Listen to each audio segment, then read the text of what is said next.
first one I would like to talk about involving classroom management to improve student engagement is classroom community. And I think that this is probably one of the most important ones to make sure that your students are feeling safe and loved in the classroom. So the first one I would like to talk about is morning meeting. Now in the next slide, I have given you kind of an outline of what morning meeting is. So morning meeting, I have a who, what, where, when, why, and how. So who is involved in morning meeting? Your whole classroom is involved in morning meeting. What is a morning meeting? It's a meeting to strengthen those relationship skills and communication within your classroom. Where is a morning meeting located? It's located probably at the front of your classroom or at a location to where all students can feel involved and accepted and like you're one big happy family. When does it happen? I like to have mine at the very beginning of the day, hence why it's called a morning meeting. Why do we do a morning meeting? It gives and provides a sense of trust in the classroom and a place where they feel safe and gives students a chance to feel important, which I will touch on in a little bit. How do we do a morning meeting? We provide a way to teach expectations and model respect. So here are some ideas of what you can do during a morning meeting. You can have games and dance, you can do calendar time, you can have a question of the day, you can have a snapshot of the day. So games and dance, we like to do not just in the morning, we might do them throughout the entire day. For example, we dance at the beginning of the day to kind of get our wiggles out, but then we also dance at the end of the day to end on a high note. We like to have a big old dance party and just end excited about school and being ready to come back the next day. Calendar time is a great way to talk about our day, along with giving a snapshot of the day. It gives us a chance to talk about what we're going to do in each subject. Now the question of the day, sometimes I might ask, would you rather have hot dogs or hamburgers? Then they would talk with their partners next to them. Or if we're sitting at our tables, I might say, talk with your table about what would you do if you had $100. Then they talk about it, and then we'd come back together and discuss it.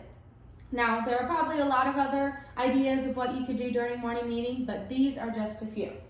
Now, the next thing that I would like to talk about with classroom community and strengthening those relationships and making sure that students are engaged is encouragement and praise. Now, I feel like this is something that is very important to make sure students are excited about learning and being at school. So going along with encouragement and praise, we are talking about how it is a teacher's responsibility to make sure that we model how to show respect and positivity to others in the classroom. This leads to confidence and positive relationships inside and outside of the classroom. Now, I'm going to talk about inside the classroom here for a second, then I will touch on outside of the classroom in just a little bit.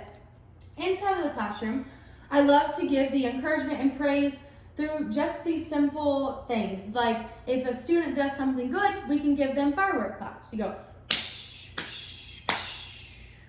Or you could give them 2 snaps or 2 claps. And those are just a few examples. But we also like to do verbal encouragement and praise by if a student does something good or answers a question correctly, we could give them a saying by saying, good job, and then the student's name. For example, if Billy gives us the right answer for our math problem, I might say, oh, what do we tell Billy? And then we could say, good job, Billy. And those are just a few examples of how you can give encouragement and praise in the classroom. Now, outside of the classroom, I love giving praise to my students' parents. And I love sending them home with good notes or sending them pictures of what we're doing throughout the day. And it just gets them excited to come back to school the next day. And it gives the family something to talk about. Now, here's a picture of love and hugs in the next slide. And that's another thing that I would like to emphasize. So these are just some pictures of my students and some of the things that we have done. I have received countless letters and notes about how much they love me and how much they love being in class. One day we talked about what we love in our class, and they put maybe they like math, they like being with their friends, they love me. Here's a picture of some of them with me. So the next thing, like you saw on the last slide, was love and hugs. And I feel like that is one of the most important things that we should emphasize when talking about classroom community and how it can engage those students. So to go along with love and hugs, I honestly think that it is the most important one. Why? Because some students might only feel loved at school, which is heartbreaking us as teachers, but it is probably very true just because of some of their home situations. But if we show them the love, then they will be feeling safe and excited to be at school. How can we show love and hugs? We should tell all of them that we love them multiple times a day.